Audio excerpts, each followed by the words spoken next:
Inilah Goris Sadan TV, membaca Indonesia dengan 3 metode. Metode pemikiran. Selamat siang kepada pemirsa Goris Sadan TV di seluruh Indonesia. Goris Sadan TV membaca Indonesia dengan 3 metode. Metode pemikiran kritis, metode pemikiran analitis, dan metode pemikiran reflektif.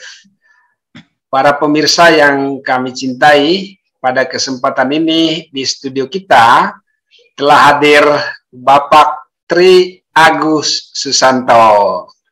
Nah, beliau ini adalah dosen di program studi ilmu komunikasi Sekolah Tinggi Pembangunan Masyarakat Desa, dan beliau ini adalah orang yang secara khusus melakukan kajian atau studi tentang humor ya, dan bahkan beliau sudah pernah ke Jerman ya untuk mempelajari tentang humor. Nah, pada kesempatan ini dengan Pak Tas, demikian kami biasa memanggil beliau, dan kebetulan beliau juga punya kanal YouTube ya, namanya Tas Bukan Kantor Berita. Pada kesempatan ini kita secara khusus bicara tentang metode humor ala Gus Dur ya. Dan ini tentu saja dalam rangka kontribusi kita ya, untuk selalu mengingat Gus Dur, tokoh dan pejuang ya pluralisme di Indonesia. Nah, sebelum mulai Pak Tas, kami memberikan kesempatan kepada Pak Tas untuk mulai dengan menyapa pemirsa Goris Sadan TV, kemudian memperkenalkan diri dulu ya. Dan yang terakhir, baru kita masuk ke topik metode humor ala Gus Dur. Silakan. Ya. Baik, terima kasih Pak Goris mendapat kesempatan ngobrol-ngobrol atau bincang-bincang dengan Pak Goris di Goris TV. Saya nama tadi sudah disebut Tri Agus Susanto, biasa dipanggil Pak Tas atau Tas. Tadi disebut dosen di APMD, tepatnya Prodi Ilmu Komunikasi. Nah, tadi juga Pak Goris menyebut saya punya fokus meneliti humor. Betul, beberapa kali saya meneliti humor, misalnya humor MOP Papua, kemudian poster-poster humor di dalam aksi gerakan mahasiswa, dan pada tahun 2018 kebetulan saya mendapat hibah penelitian di Jerman untuk membandingkan humor politik di Indonesia era Orde Baru dengan humor politik di Jerman era Jerman Timur sebelum Jerman bersatu. Nah, sebelum bergabung dengan APMD, saya dulu di Jakarta bergabung di Yayasan Pijar, Solidamor, dan ketika di Yayasan Pijar, saya dan teman-teman beberapa kali membuat kegiatan namanya Pekan Humor Indonesia, PHI. Itu tahun 92, kemudian 94, setidaknya 3 kali. Nah, kali pertama yang tahun 92, kami mengundang Gus Dur. Pada waktu itu ada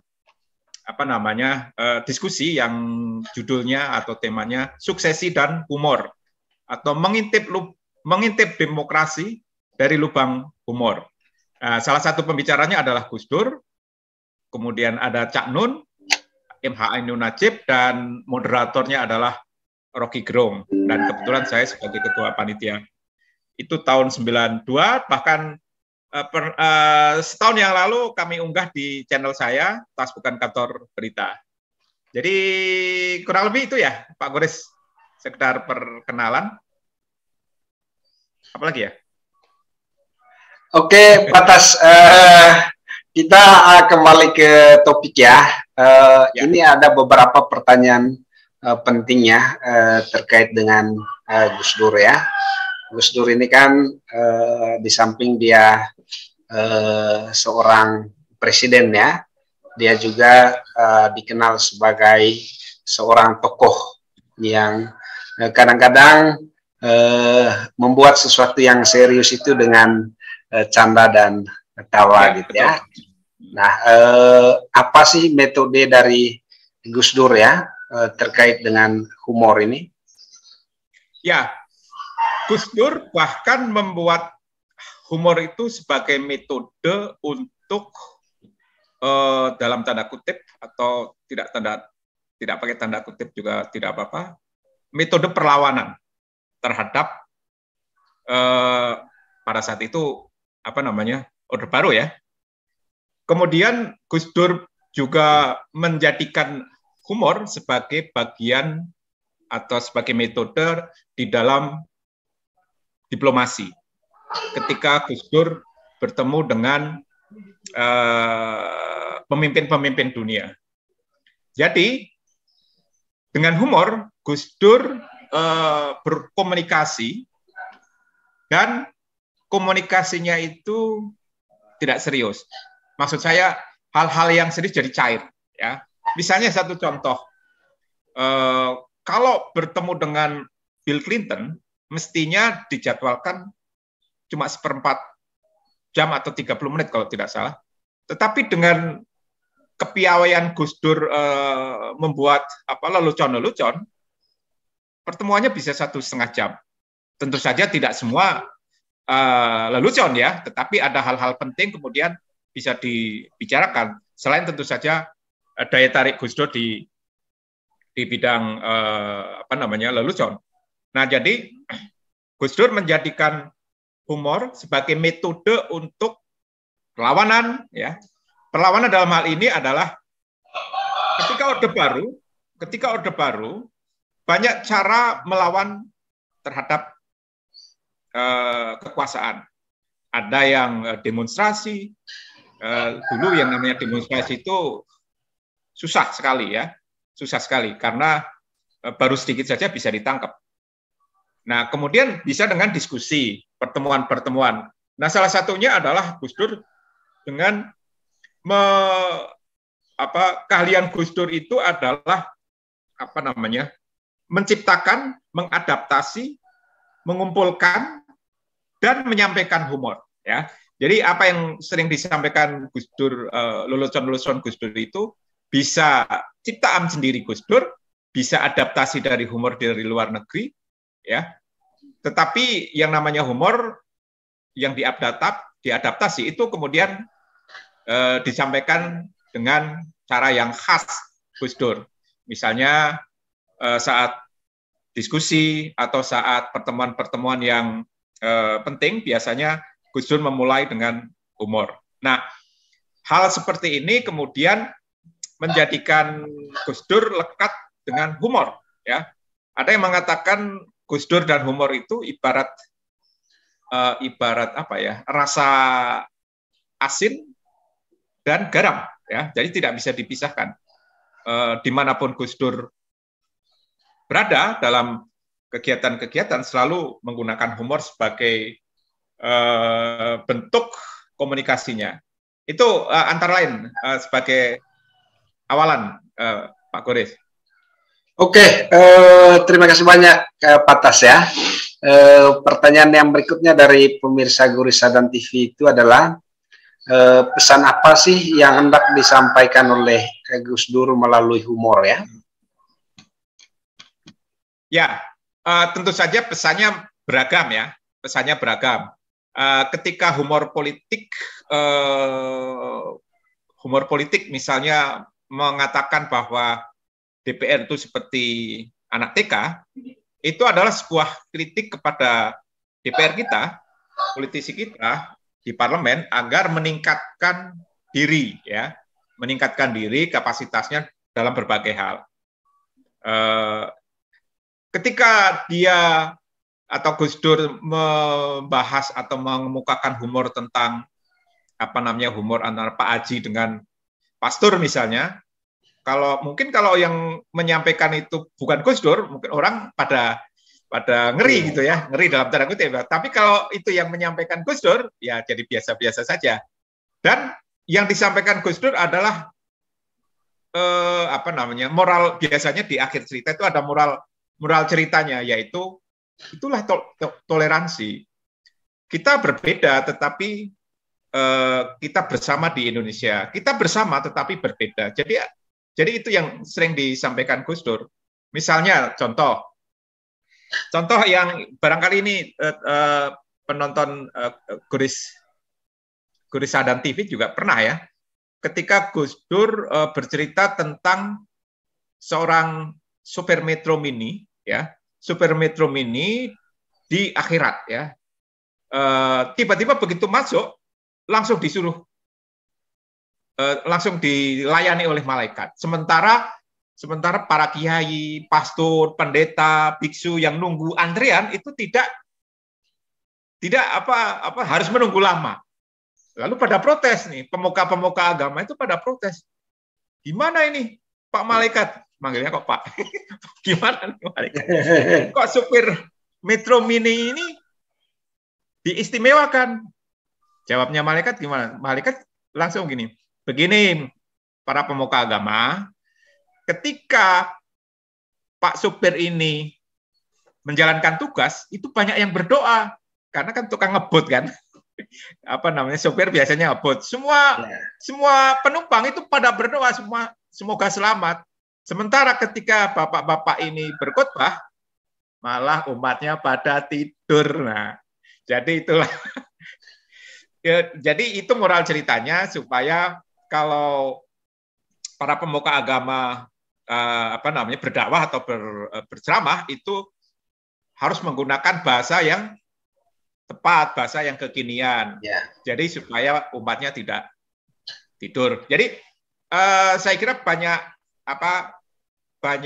tempat tentu berbeda tujuannya, ya, tujuan yang ingin dicapai Gus Dur. Misalnya ngomong ke orang-orang politik, ya tentu saja berbeda dengan ketika humor yang ditujukan untuk kalangan agamawan, ya. Begitu juga Gus Dur. Nah, jangan salah, Gus Dur juga pernah dalam tanda kutip gagal dalam berhumor juga pernah. Jadi Gus Dur pernah membuat lelucon tentang perempuan, tapi kemudian malah mendapat kritik dari teman-teman aktivis perempuan. Ada itu pernah. Jadi lain audiens, tentu lain humor yang akan diangkat, ya, yang disampaikan. Oke, Pak Tas ya. Pertanyaan yang ketiga nih Pak Tas ya. Apa sih humor yang paling menonjol ya? Mungkin Pak Tas bisa cerita ya, terkait dengan toleransi dan pluralisme di Indonesia. Ya, kalau humor yang paling menonjol tentang toleransi dan pluralisme yang sering diungkapkan oleh Gus Dur, saya tidak tahu ini Gus Dur atau bukan yang menciptakan, tetapi setidaknya yang mempopulerkan Gus Dur. Yaitu ini, dialog antara umat beragama di Indonesia tentang siapa yang paling dekat dengan Tuhan. Tuhan, ya. Ya, paling teman-teman sudah pernah dengar ya. Jadi orang Hindu dari Bali bilang, wah, kami yang paling dekat. Kami manggilnya Om. Om Santi Om. Wah, kalian kan Om, lebih dekat saya. Kami memanggilnya Bapak kami. Itu kata teman-teman dari Katolik. Nah, sementara yang Islam diam aja, ya. Yang orang Islam diam aja. Kemudian mereka tanya, kok kalian diam? Kok Anda, Pak Kiai, kok diam saja? Memangnya Anda sangat dekat sekali? Bukan begitu. Boro-boro dekat, kami manggilnya aja pakai toa. Gitu. Jadi itu adalah humor yang disampaikan oleh Gus Dur tentang toleransi di Indonesia. Mereka berbeda-beda, ya, berbeda cara memanggil Tuhan, tetapi tetap Tuhannya satu. Nah, itu yang disampaikan Gus Dur. Gus Dur juga pernah menyampaikan gini, Gus, kenapa kita harus memanjatkan doa? Ya iya, soalnya doa tidak bisa memanjat sendiri. Nah, itu juga apa namanya, hal-hal seperti itu disampaikan oleh Gus Dur dalam berbagai suasana. Tentu saja dalam suasana yang apa namanya, yang tepat ya. Gus Dur selalu melihat meskipun Gus Dur penglihatannya tidak apa namanya, dari tidak jelas sampai tidak melihat, tetapi Gus Dur punya cara tersendiri siapa audiennya. Salah satunya cara Gus Dur mengetes berapa jumlah audiennya ya antara lain dengan cara apa namanya, misalnya menyanyi. Ayo kita menyanyi. Dengan menyanyi kan akan kelihatan ininya, suaranya, atau dia mengemukakan salam ya, kan akan dijawab. Nah, dari jawaban itu dia akan tahu berapa jumlah audiens. Sudah terjawab belum ya? Kira-kira? Sudah. Kalau misalnya Patas ya, kalau misalnya Gus Dur masih ada sekarang ya. Nah, kira-kira humor apa nih yang kira-kira bisa disampaikan oleh Gus Dur ya, terkait dengan misalnya perilaku anggota Dewan sekarang, anggota DPR. Ya, Gus Dur itu kan apa namanya, yang pertama pernah mengkritik anggota Dewan dengan TK ya. Iya. Nah, mungkin kalau Gus Dur sekarang masih ada, mungkin akan bertanya lagi, bagaimana, sudah naik kelas atau belum? Karena antara tahun berapa tuh Gus Dur menyampaikan itu, mungkin tahun 2001-an ya, ketika Gus Dur jadi SS 99 atau 2001. 2001 ketika Gus Dur jadi presiden. Nah, sekarang sudah 20 tahun ya. 20 tahun, kira-kira adakah perkembangan di DPR kita? Saya kira tidak banyak yang berubah. Yeah. Kecepatan, ya kalau disebut kecepatan ya, kecepatan membuat undang-undang itu juga dipertanyakan. Membuat undang-undang selalu pilih-pilih bulu. Mana yang menguntungkan partai atau menguntungkan dewan, atau ya menguntungkan dewan, atau bersama menguntungkan pemerintah, itu yang dibuat lebih dulu. Sementara kalau yang menguntungkan publik, ya seperti undang-undang kekerasan, undang-undang tindak kekerasan seksual yang mestinya harus diundangkan tahun ini, malah ditunda-tunda. Sementara undang-undang Cipta Kerja atau Omnibus Law itu undang-undang yang oleh banyak pihak, mahasiswa dan berbagai kalangan masyarakat dikritik, tapi malah cepat sekali diundangkan, yang akibatnya di judicial review oleh MK dan dihukum dalam tanda kutip ya, harus direvisi dalam 2 tahun ya, karena pembentukannya inkonstitusional ya, pembentukannya masih untung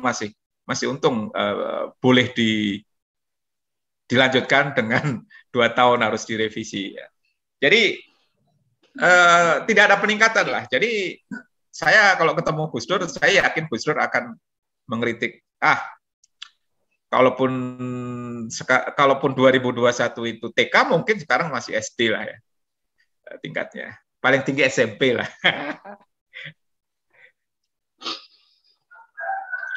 Oke, Patas ya. Ini kan kita saat ini kan mungkin mengalami 3 persoalan kebangsaan yang paling penting ya.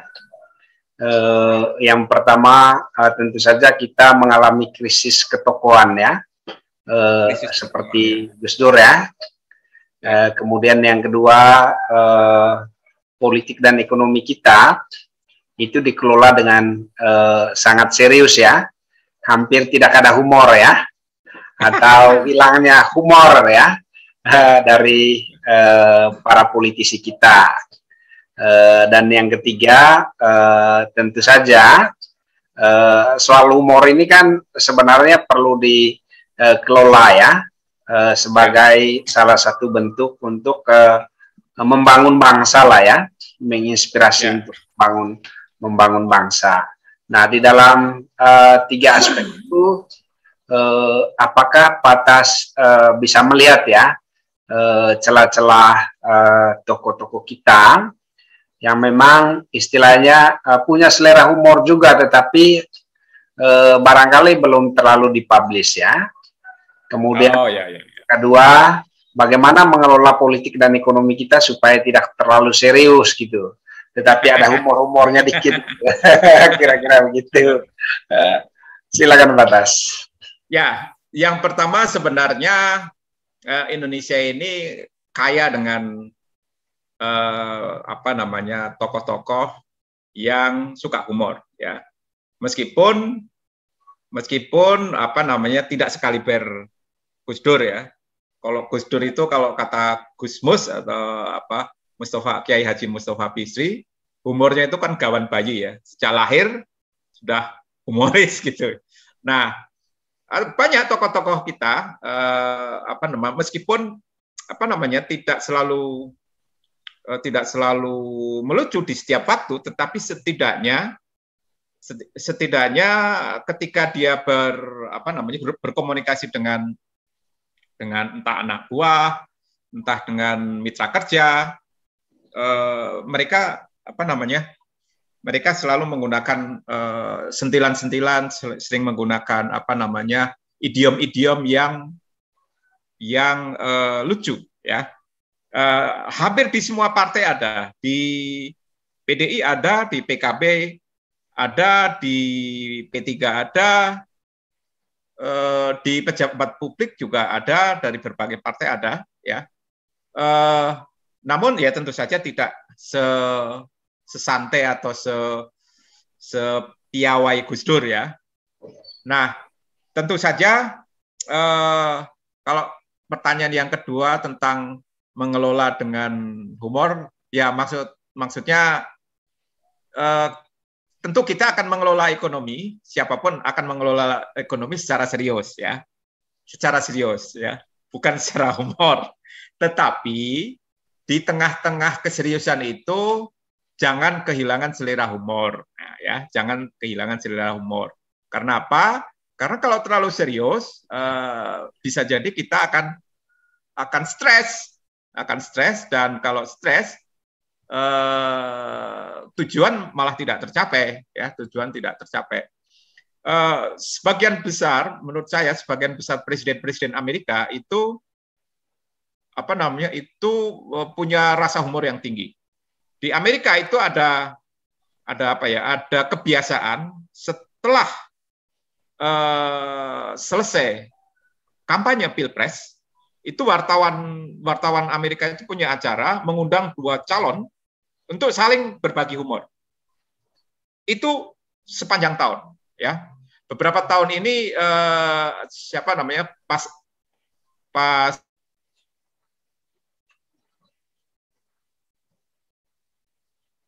sebelumnya kan Joe Biden dengan, pokoknya antara itu ya. Terakhir Trump tidak datang. Nah, ketika era Obama itu sangat piawai. Obama satu presiden yang pandai berhumor. Jadi kita tetap mengolah ekonomi dengan serius, tapi jangan kehilangan humor. Jangan sampai kehilangan selera humor ya. Iya. Kalau boleh saya kutip dari Bertolt Brecht, seorang filsuf dan sastrawan dari Jerman, mengatakan, sengsara hidup di negara yang tidak memiliki humor, tetapi lebih sengsara lagi hidup di negara yang membutuhkan humor. Nah, itu kata Bertolt Brecht.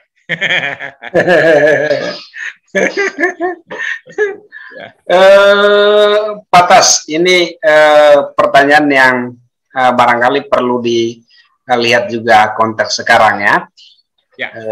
Sekarang misalnya di Indonesia kan sedang menguat yang namanya politik identitas ya. Ya. Kemudian kekerasan yang mengatasnamakan agama ya. Ada nggak misalnya metode-metode yang kita bisa belajar dari Gus Dur ya, bagaimana mengatasi politik identitas dan kekerasan yang mengatasnamakan agama? Ya, Gus Dur itu pernah membuat lelucon yang menegasi atau mengkritik tentang kekerasan berbasis agama. Ya, jadi suatu saat Gus Dur dan Wiranto bertemu, kemudian waktu itu setelah bom Bali kalau tidak salah ya, setelah bom Bali. Jadi ceritanya Pak Wiranto kira-kira bisnis apa yang sekarang ini kira-kira laris? Wah, nggak tahu, Gus. Bisnis apa ya? Lalu dijawab Gus Dur oleh gini, bisnis petasan dengan merek Ambrosi. Nah, ini adalah sebuah kritik sekaligus mengkritik tentang tindakan kekerasan yang dilakukan oleh Ambrosi. Ya, kemudian Ambrosi kemudian diguyonkan dengan berbagai cara. Misalnya Ambrosi berkolaborasi dengan Adnan Buyung Nasution membentuk bank, ya, membuat bank namanya ABN Ambrosi, ABN Amro. Itu nama bank ya, ada nama bank namanya ABN Amro ya. Nah, itu adalah kolaborasi antara Adnan Buyung Nasution dengan Ambrosi. Jadi itu meme atau plesetan-plesetan yang dibikin oleh sebagian masyarakat, dan Gus Dur sangat piawai juga melakukan itu. Jadi saya pernah menulis judulnya Melawan Teror dengan Humor. Melawan teror dengan humor adalah sebuah cara kita menganggap apa yang selalu disampaikan oleh teroris itu dengan menegasikan atau dengan melecehkan dalam tanda kutip mereka, ya. Misalnya mereka selalu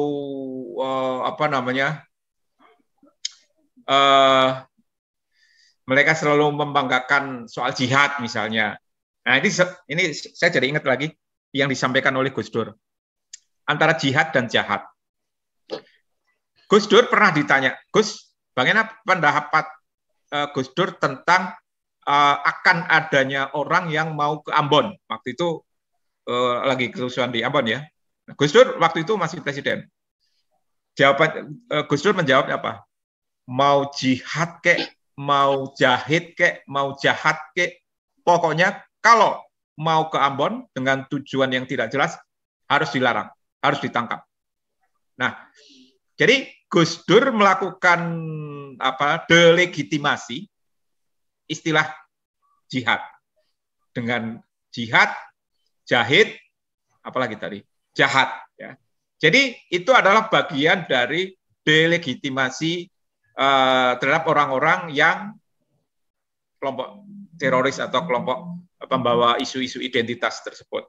Jadi dengan demikian humor bisa melakukan upaya ya, desakralisasi entah itu jihad, entah itu keyakinan-keyakinan yang mereka anggap sebagai sakral, tapi dengan humor itu dibanting atau dibanting. Karena di dalam humor itu adalah yang paling penting adalah kejutan atau kontradiksi. Ya. Humor tanpa kejutan, tanpa kontradiksi itu tidak menarik ya. Jadi sekali lagi melawan teror dengan humor adalah salah satu upaya mendelegitimasi hal-hal yang dianggap sakral oleh pihak-pihak mereka. Paktas, kalau misalnya Paktas mengamati Jokowi ya dalam 2 periode, kemudian di periode kedua ini kan tinggal 2 tahun lah ya. 2022, 2023, 2024 itu udah masuk ke pemilu lagi ya. Adakah humor yang istilahnya wacanakan atau disampaikan oleh Jokowi?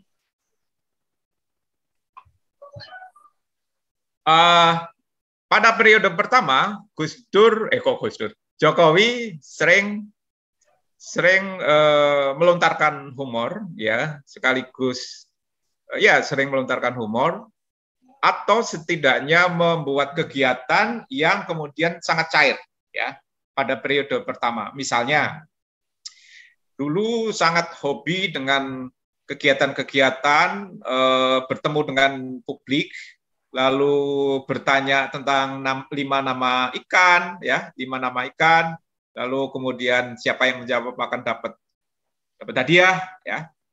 Nah, kemudian di periode kedua, pertemuan yang sifatnya cair itu sudah berkurang, ya, sudah sangat berkurang. Mungkin karena mungkin karena salah satunya karena pandemi, ya.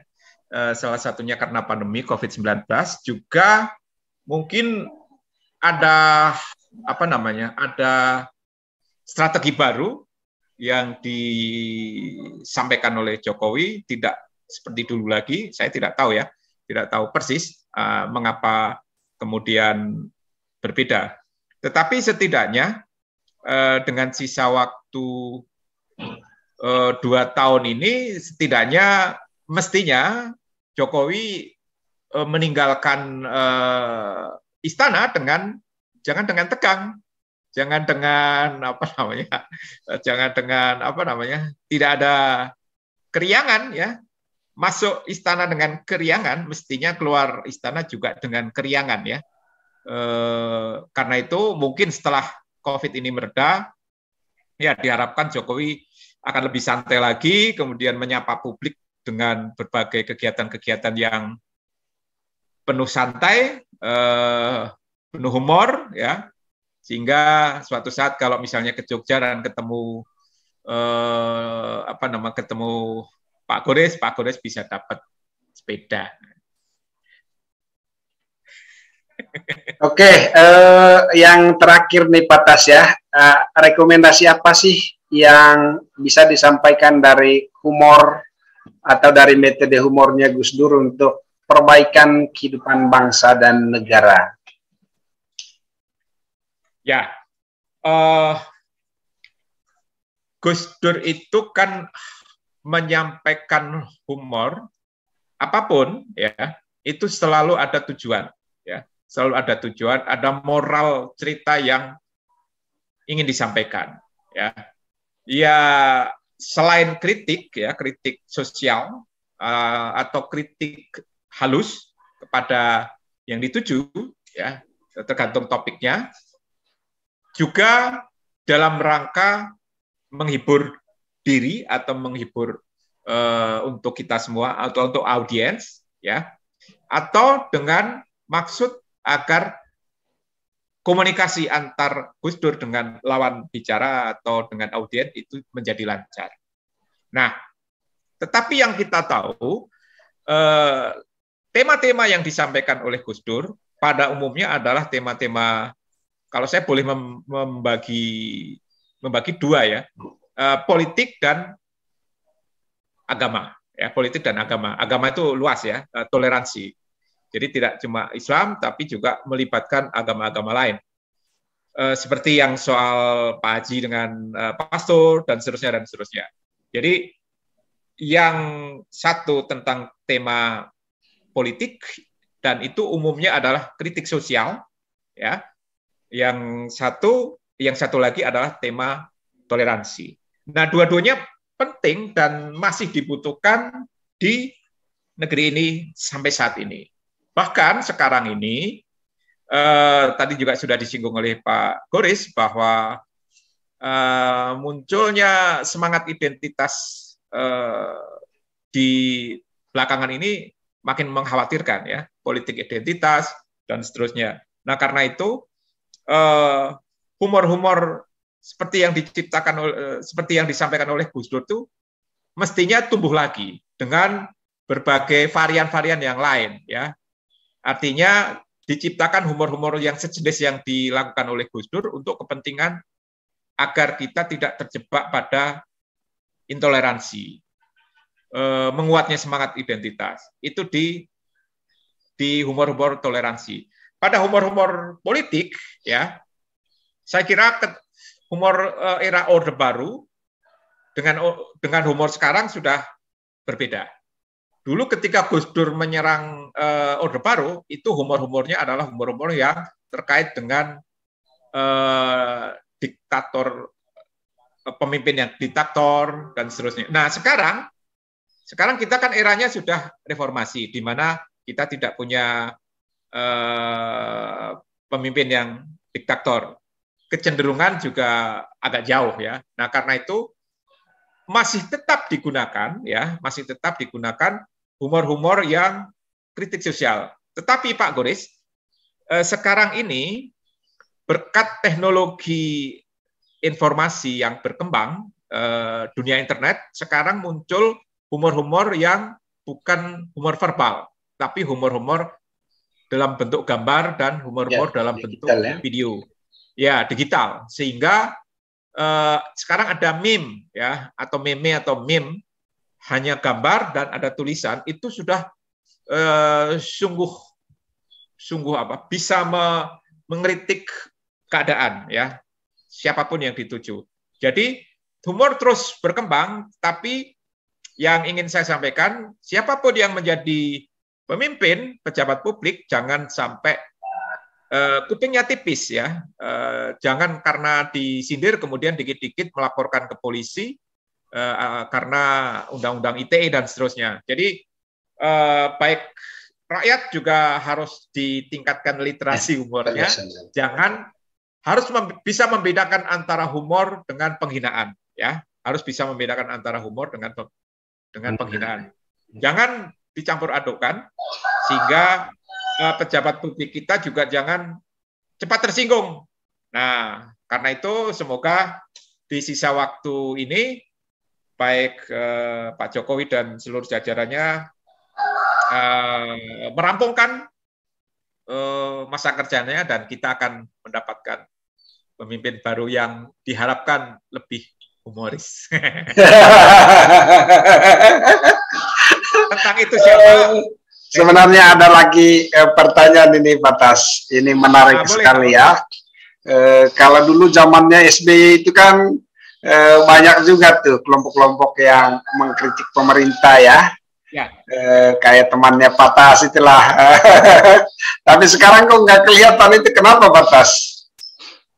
Siapa yang mana? Siapa? Ya kayak apa? Yang di Bantul itu, teman yang kemarin baru ulang tahun ya Pak Tas, ya. Ya. Jadi itu gini, kenapa itu Pak Tas? Apa karena sudah sekuat? Saya bisa menjawab kalau itu. Sebut saja namanya, ya. Mas Butet itu pernah menirukan suara Soeharto. Iya. Menirukan suara SBY. SBY, ya. SBY. Kemudian menirukan hampir semuanya lah bisa. Hampir semuanya, tapi suara Jokowi nggak pernah kedengaran ditiru gitu. Juga bisa.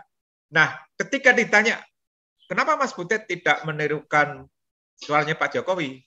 Jawabannya mungkin ini politis atau apa, saya tidak tahu. Tapi jawabnya gini, loh saya ini kan pendukung, ini 2014 dan 2019. Saya kan pendukung Jokowi. Jadi saya kurang pas kalau bisa, tapi dia kurang apa? Oh gitu.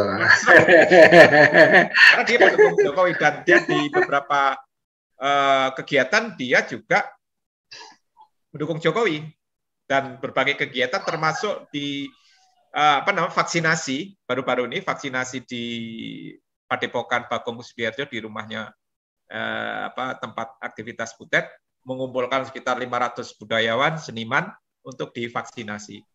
Jadi kalau kemudian Butet menirukan Jokowi dengan maksud untuk mengkritik, lo gimana wong yang didukung kok. Mungkin begitu ya. Nanti kalau ketemu lagi saya tanya lagi. Oke, terima kasih banyak Pak Tas ya atas kerelaannya untuk hadir di studio Gori Sadam TV. Kami sangat senang ya dengan kontribusi Pak Tas ya untuk mencerdaskan Indonesia ya. Dari studio kami mengucapkan banyak terima kasih dan sama-sama, salam sehat dan terus berhumor untuk Indonesia yang lebih baik. Terima kasih.